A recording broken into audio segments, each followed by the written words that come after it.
In today's video, I speak to Alex Richardson. He's an ambassador for the National Autism Society and he has autism himself. He's recently took part in the 2.6 challenge to raise money for the National Autism Society. Alex made a video on YouTube last year called My Autism Journey, talking about his life and his autism. About his life, the awareness and the understanding of autism.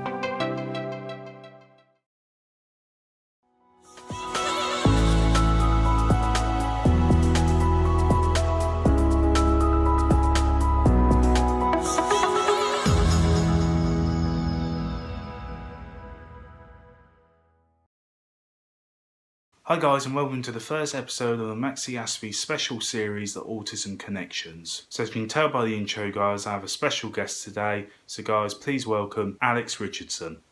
Thank you Alex for letting me interview you today.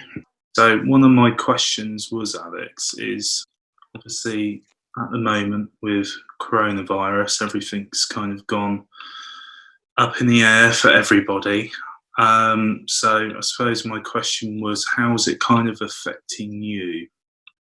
Have you found that, I suppose, do you find people are kind of more, I suppose, stressed and more, I suppose, different than what they normally would be?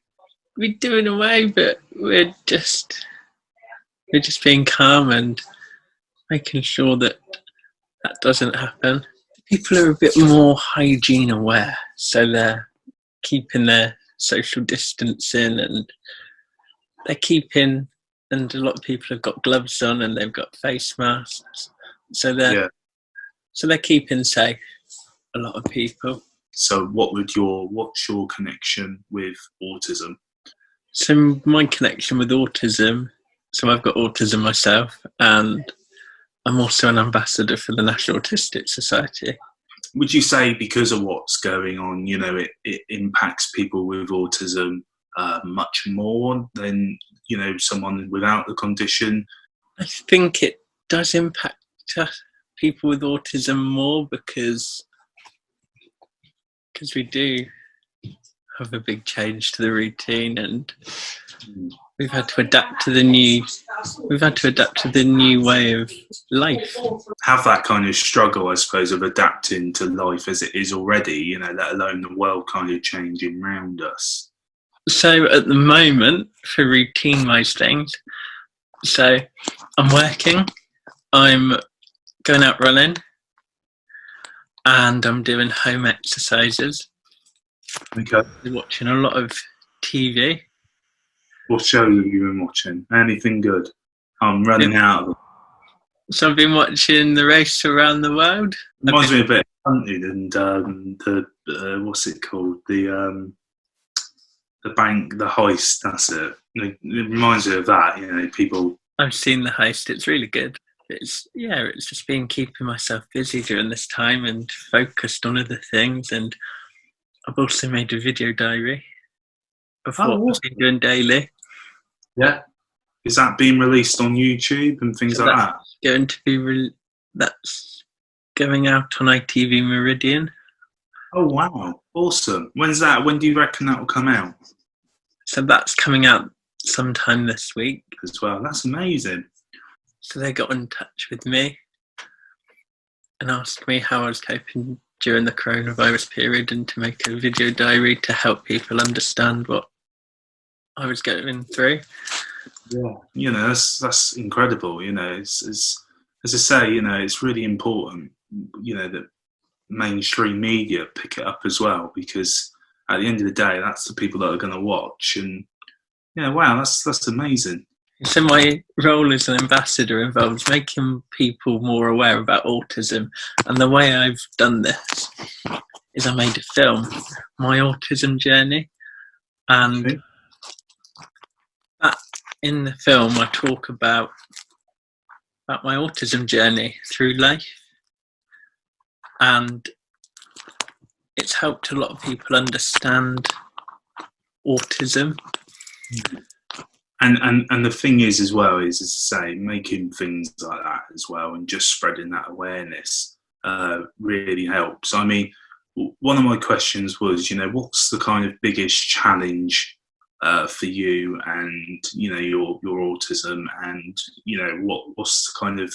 what's the things that annoy you, with, I suppose, people that don't understand you. So my biggest challenge is my routine has been broken at the moment, Yeah. and that's been hard to adapt to, but I've gotten there in a few weeks and gotten Is around it? different Yes. barriers.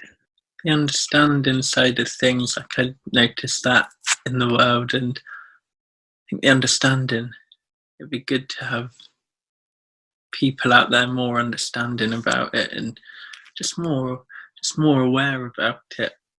Yeah. No, absolutely. The fact that there's only like 16% of people in full-time work with autism is, just mental. And to think that, me and yourself are one of those people that aren't in that 16%, at the same time, we're very lucky, but at the same time, it should never be that number, it should never, that number should be way higher, Me and you both know that, people with autism have a lot to give to jobs, and they can do a lot, and they're not people that can't do it, and Yeah, it's spreading that awareness, isn't it? It's so difficult to get people to understand that. it is spreading that awareness and trying to increase the number of people working with Yeah, autism in full-time employment. And by raising my awareness, I'm hoping that helps increase the numbers in full-time employment. I mean, how was going out to work for you? How did you find going out to work when you left school and stuff? I found it tough to start off with, Hmm. and then maybe like finding it easy now. But you get through the barriers. There's different barriers, and you take each one with a different stance, really. I mean, how was school, life for you and growing up? Was that quite difficult? I mean, I don't really know. When would you say you kind of knew that you had autism, and how was school life, and then kind of going through life, after school? I gained more of an understanding that I had it. Hmm. Probably, well, I got diagnosed when I was 5, but I gained more of an understanding about autism when I was about 10 or 11. And school life was Okay. tough, but Yeah. there were a lot of barriers I faced and I overcame. And take it took me a bit longer to overcome them, but I've overcome all the barriers that I faced during school life and during college and even during work life. It's true. People kind of think it ends, as soon as you leave school. And in actual fact, it can just be the beginning. I mean, did you feel that people treated you differently at work and treated you differently at school because of the condition? Don't feel they treated me differently, but just feel that they just weren't aware that I had Hmm. autism because I kept it very close to my chest in school, and then Yeah. in college I made my film because I wanted to open up about it and to help my friends understand me in a better way. Yeah. And since I've No, opened up about it, people have understood me a bit better. no, I think it's amazing that you kind of done that. I mean, what made you think about doing the film? Was it just because you wanted to kind of get it off your chest and wanted people to kind of understand more? Yeah, I wanted people to understand more and just wanted my friends to see me as who Alex is this, rather than me being not open to them. I wanted to be open and help them gain more of an understanding about how I cope in life and what my life is really. I mean, would you say you was ever like bullied because of it, or was it kind of, did you keep it so kind of, I suppose, close to you that no one really was aware of it to kind of bully? I kept it close to me, and no one was really aware. And everyone's been so more supportive since I've released the film. Like